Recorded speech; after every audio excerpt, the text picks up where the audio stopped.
Hello students, welcome. आज का हमारा टॉपिक है कॉमन आयन इफेक्ट। ठीक है, कॉमन आयन इफेक्ट क्या होता है? जब हम वीक इलेक्ट्रोलाइट सॉल्यूशन में, किसी भी वीक इलेक्ट्रोलाइट के सॉल्यूशन में, वीक इलेक्ट्रोलाइट यानी क्या हो सकता है? वीक एसिड हो सकता है, वीक बेस हो सकता है। ठीक है, तो जब वीक इलेक्ट्रोलाइट सॉल्यूशन में हम कोई स्ट्रॉन्ग इलेक्ट्रोलाइट ऐड करते हैं तो वो स्ट्रॉन्ग इलेक्ट्रोलाइट से क्या होता है? वीक इलेक्ट्रोलाइट का डिसोसिएशन जो है वो कम होता है। मतलब dissociation of weak electrolyte is decrease bye, is suppress by adding the strong electrolyte. लेकिन इंपॉर्टेंट बात क्या है कि वो वीक इलेक्ट्रोलाइट में और स्ट्रॉन्ग इलेक्ट्रोलाइट में एटलीस्ट क्या होना चाहिए? कॉमन आयन होना चाहिए। एक, उन दोनों में एक कॉमन आयन होना जरूरी है। ठीक है, so the dissociation of weak electrolyte is decrease by adding strong electrolyte having one common ion. उन दोनों में एक कॉमन आयन होना चाहिए। ठीक है, जैसे अब कॉमन आयन इफेक्ट क्या होगा यहां पर कि डिसोसिएशन ऑफ वीक इलेक्ट्रोलाइट। ठीक है, क्या बोला हमने? Dissociation of weak electrolyte is decrease, इसका डिसोसिएशन डिक्रीज होगा। ठीक है, वीक इलेक्ट्रोलाइट का डिसोसिएशन क्या होता है? डिक्रीज होता है। So dissociation of weak electrolyte is decrease by adding, ठीक है, decrease by adding strong electrolyte. ठीक है, strong electrolyte which have common ion, ठीक है, which have common ion similar to, which have common ion similar to weak electrolyte. Strong electrolyte के पास में weak electrolyte जैसा एक कॉमन आयन होना चाहिए। अगर ऐसा हम स्ट्रॉन्ग इलेक्ट्रोलाइट वीक इलेक्ट्रोलाइट्स के सॉल्यूशन में ऐड करते हैं तो उसका वीक इलेक्ट्रोलाइट का डिसोसिएशन क्या होता है? डिक्रीज होता है, सप्रेस होता है। इसको बोलते हैं कॉमन आयन इफेक्ट। जैसे कि फॉर एग्जांपल, अब अगर हम वीक इलेक्ट्रोलाइट की बात करें, just like acetic acid, okay, और इसमें हम एक स्ट्रॉन्ग इलेक्ट्रोलाइट ऐड करेंगे, ऐसा होना चाहिए कि उन दोनों में एक कॉमन आयन होना चाहिए। तो स्ट्रॉन्ग इलेक्ट्रोलाइट क्या हो सकता है? हमने इसके पहले बफर सॉल्यूशन पढ़ा है, उसी तरह से यहां पर देखो weak acetic acid, sorry acetic acid, ये वीक इलेक्ट्रोलाइट है। इसी के जैसा स्ट्रॉन्ग इलेक्ट्रोलाइट हम लेंगे जिसमें कॉमन आयन होगा। फॉर एग्जांपल सोडियम एसीटेट, ये क्या है? सॉल्ट है। इसी वीक एसिड का बनाया हुआ सॉल्ट है। किससे बनाया? स्ट्रॉन्ग बेस से बनाया हुआ है। So this is the strong electrolyte. So weak electrolyte and strong electrolyte having the common ion, इनमें कॉमन आयन मिलेगा। ठीक है, तो होता क्या है कि when this strong electrolyte is added into that weak electrolyte solution, it dissociation decrease, इसका डिसोसिएशन क्या होता है? कम होता है। उसी को कहते हैं हम कॉमन आयन इफेक्ट। अब कैसे? देखो, जैसे कि एसिटिक एसिड लेंगे CH3COH in aqueous, it dissociate to a small extent, क्योंकि भाई वीक इलेक्ट्रोलाइट है तो बहुत कम डिसोसिएट होगा। So it dissociate to small extent and gives the ions. क्या मिलेगा? Acetate ion and hydrogen cation, ये आपको यहाँ पर आयंस मिलेंगे। ओके, क्या क्या हमने वीक इलेक्ट्रोलाइट एसिडिक एसिड को हमने क्या किया? डिसोसिएट किया। डिसोसिएट बहुत एक स्मॉल एक्सटेंट से होता है, बहुत कम एक्सटेंट से डिसोसिएट होता है, तो यहाँ पर इक्विलिब्रियम एस्टेब्लिश हो जाता है between the ions and undissociated molecule. ठीक है, अब हम इसमें क्या कर रहे हैं? Strong electrolyte like the sodium acetate is added into this solution.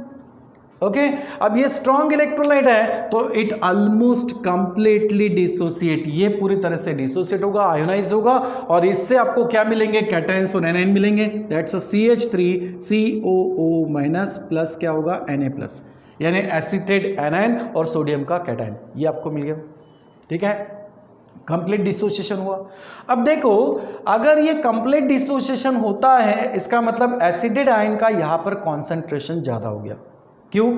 यहां तो है ही, लेकिन वीक एसिटिक एसिड से भी कुछ एसिटेट आयन बन गए थे, यानी एसिटेट आयन, सोडियम कैटायन और हाइड्रोजन कैटायन, इनको अगर देखते हैं तो कंपैरेटिवली एसिटेट आयन का कॉन्सेंट्रेशन क्या होगा? ज्यादा होगा।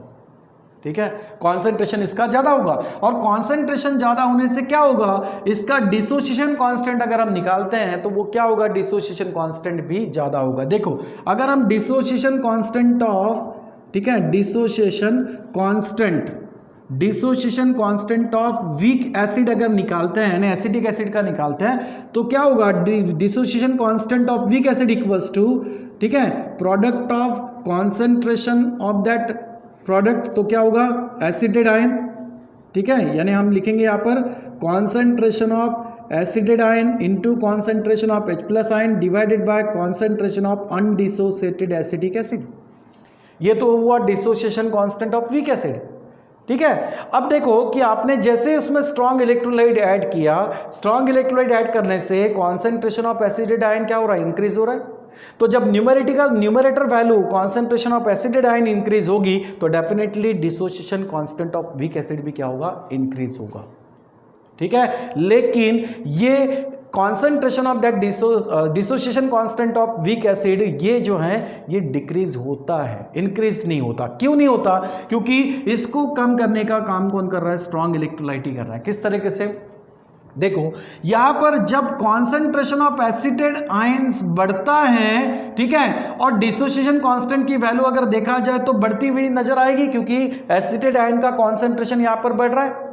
लेकिन हम जब इसको बोल ही रहे हैं कि डिसोसिएशन कांस्टेंट, यानी इसकी वैल्यू कांस्टेंट ही होगी। ठीक है, यानी बढ़ेगी नहीं। ठीक है, मतलब अगर बढ़ते हुए दिख रही है तो कम ही हो जाएगी, जैसा है वैसा ही उसका वैल्यू बनेगा। मतलब डिसोसिएशन कांस्टेंट तो कांस्टेंट ही होता है, उसको बोल ही रहे हैं हम कि डिसोसिएशन कांस्टेंट। तो ये कांस्टेंट होने के लिए क्या होना चाहिए, ये कांस्टेंट होने के लिए इसका अगर कॉन्सेंट्रेशन बढ़ता हुआ दिख रहा है तो वो कम होना चाहिए। ओके, तो वो कम कैसे होगा, यहां पर एसिडेड आयन जो हैं, ओके, यहां पर एक्सेस ऑफ जो एसिडेड आयन आए हैं, that acetate ion combine with the hydrogen ion and form the undissociated acetic acid. Undissociated acetic acid का यहां पर क्या होता है, फॉर्मेशन होता है। ओके, तो एसिडिक एसिड का अगर फॉर्मेशन बनते जाएगा तो ये टर्म क्या होगी, ये कॉन्सेंट्रेशन क्या होगा, बढ़ेगा। और अगर ये कॉन्सेंट्रेशन बढ़ता है, इसका मतलब एसिडेड आयन का जो इफेक्ट होता था बढ़ने से, कॉन्सेंट्रेशन बढ़ने से, वो क्या होगा, कम होगा। मतलब इक्विलिब्रियम कहाँ शिफ्ट होगा, लेफ्ट साइड की तरफ शिफ्ट होगा, जो कि कैसे दिखता था, राइट साइड में। क्योंकि जब हम स्ट्रॉन्ग इलेक्ट्रोलाइट ऐड करते हैं तो यहां पर एसिडेड आयन का कॉन्सेंट्रेशन ज्यादा होते हुए दिखाई दे रहा है, इससे dissociation constant of weak acid की वैल्यू ज्यादा होगी। ठीक है, इस हिसाब से।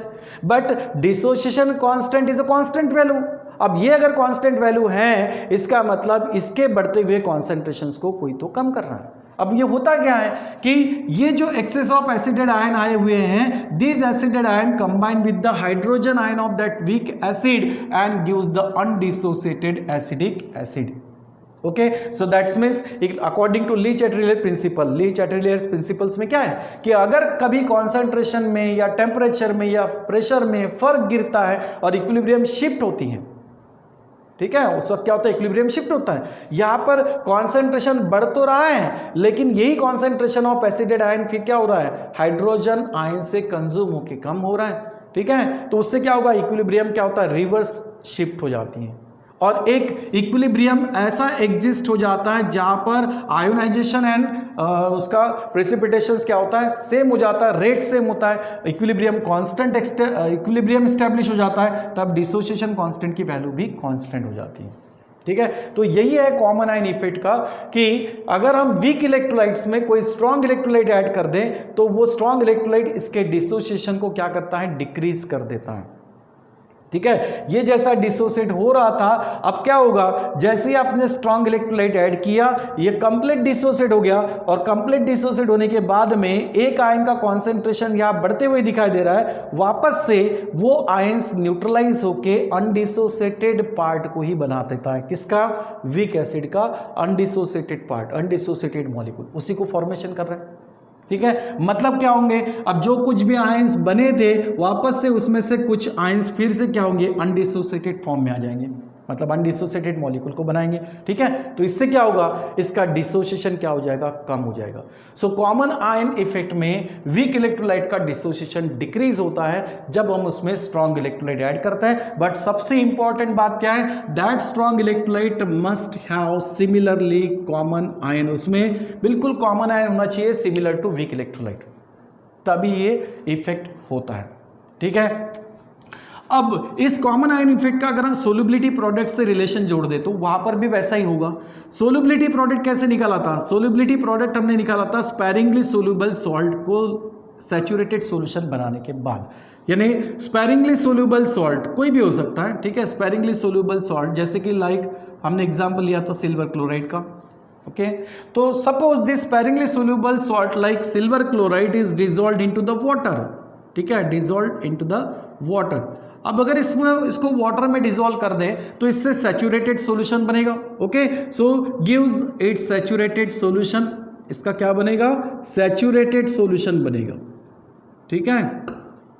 और वहां पर इक्विलिब्रियम एग्जिस्ट हो जाएगा, तो सोल्युबिलिटी इक्विलिब्रियम क्या मिलेगा, द सोल्युबिलिटी इक्विलिब्रियम, ठीक है, solubility equilibrium of AgCl silver chloride क्या मिलेगा, silver chloride that's a sparingly soluble salt when dissolved into that water it gives the silver cation and chloride anion. Okay, इस तरीके से मिलेगा। अब यहां पर हमें मिलता है actually solubility product. Solubility product is the product of concentration of that ions, concentration of that ion. Okay, so solubility product equals to the product of concentration of ions in solubility equilibrium when the sparingly soluble salt is dissolved into the water and form the specially saturated solution।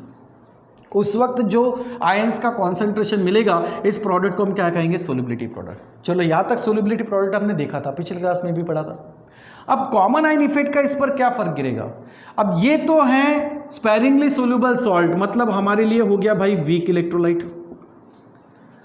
अगर हम इसमें strong electrolyte add कर देते हैं, if the strong electrolyte, ठीक है, if the strong electrolyte like कौन सा, सिल्वर नाइट्रेट जैसा अगर हम इसमें स्ट्रॉन्ग इलेक्ट्रोलाइट ऐड कर देते हैं, ठीक है, सिल्वर नाइट्रेट अगर ऐड करोगे, ध्यान क्या रखना है कि वीक इलेक्ट्रोलाइट और स्ट्रॉन्ग इलेक्ट्रोलाइट में क्या होना चाहिए, कॉमन आयन होना चाहिए। वीक इलेक्ट्रोलाइट में और स्ट्रॉन्ग इलेक्ट्रोलाइट में आपको देखो यहां पर Ag जो है वो कॉमन आयन दिखाई दे रहा है। होगा क्या, अब जैसे ही इसमें सिल्वर नाइट्रेट आप ऐड करोगे, silver nitrate it's a strong electrolyte and that's why it dissociate completely and gives the silver cation and nitrate anion. हो गया। अब इसको आपने स्ट्रॉन्ग इलेक्ट्रोलाइट को वीक इलेक्ट्रोलाइट्स के सॉल्यूशन में ऐड किया तो कॉन्सेंट्रेशन ऑफ सिल्वर क्लोराइड आपको क्या दिखाई देगा, बढ़ती हुई दिखाई देगा। ओके, अब इसका अगर कॉन्सेंट्रेशन बढ़ता है तो सोल्युबिलिटी प्रोडक्ट की वैल्यू बढ़नी चाहिए, बट सोल्युबिलिटी प्रोडक्ट क्या है, इट्स अ कांस्टेंट। ये जो है सोल्युबिलिटी प्रोडक्ट ये क्या होता है, कांस्टेंट होता है। अब ये अगर कांस्टेंट है तो उसको मेंटेन कौन करेगा, सिल्वर क्लोराइड यहां पर कॉन्सेंट्रेशन बढ़ते दिखाई दे रहा है तो सोल्युबिलिटी प्रोडक्ट की वैल्यू बढ़नी चाहिए, but experimentally it is observe that solubility product is constant, उसका वैल्यू कांस्टेंट होता है।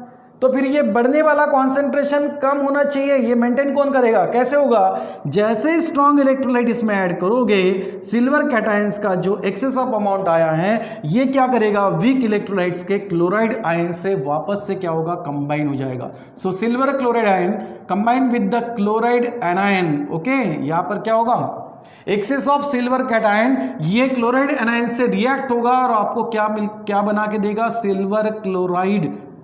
ठीक है, जैसे कि स्पेरिंगली सोल्यूबल सॉल्ट जैसे पहले था वैसे ही यहां पर फिर से इसका प्रेसिपिटेशन बनते जाएगा। मतलब dissociation and precipitation both rates are same, that reactions is in equilibrium and at equilibrium the dissociation constant value is constant. इसका मतलब सोल्युबिलिटी प्रोडक्ट जो है ये क्या मिलेगा, कांस्टेंट मिलेगा। तो common ion effect solubility product की वैल्यू कांस्टेंट होती है, इसको भी शो करता है।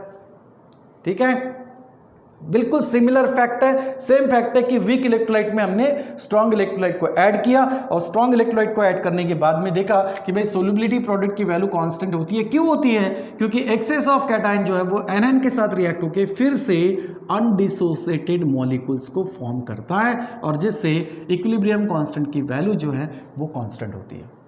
ठीक है, इस तरीके से है। इसके अलावा भी कॉमन आयन के कुछ इफेक्ट है, जैसे कि प्रेसिपिटेशंस करते वक्त, ठीक है, थर्ड ग्रुप के एलिमेंट्स को प्रेसिपिटेट करते वक्त भी कॉमन आयन का इफेक्ट होता है। ठीक है, तो ये हो गया कॉमन आयन इफेक्ट का पार्ट। ठीक है, यहाँ तक हो गया। यहाँ तक आयनिक इक्विलिब्रियम की जो बातें थी वो हमने यहाँ तक कंप्लीट कर दी हैं। थियोरेटिकल पार्ट तो हमारा कंप्लीट हो ही गया ऑलमोस्ट। ठीक है, अब नेक्स्ट लेक्चर में हम इनके न्यूमेरिकल्स के बारे में पढ़ेंगे, न्यूमेरिकल्स को स्टार्ट करेंगे। ठीक है, तो न्यूमेरिकल्स को क्या करना है, न्यूमेरिकल्स मैं यहाँ पर सॉल्व करके तो दूंगा, लेकिन जो लॉगरिथमिक पार्ट है, जो कैलकुलेशन वाला पार्ट है, वो आपको घर पे करना है बेटा। ठीक है, तो वहाँ तक तो मैं आपको सॉल्व करके दे ही दूंगा, बट सिर्फ नंबर्स को लेके घर में लॉग टेबल से, लॉगरिथम से आपको उनको सॉल्व करना है, ठीक है, और उस आंसर को आपको फाइंड आउट करना है। मैं वैसे आंसर भी बता दूंगा, लेकिन उसको आपको घर पे टैली करना है। अगर कुछ मतलब डिफ़िकल्टीज आती हैं या प्रॉब्लम्स आती हैं तो फिर आप मुझसे शेयर कर सकते हैं, ठीक है। चलो, थैंक यू वेरी मच।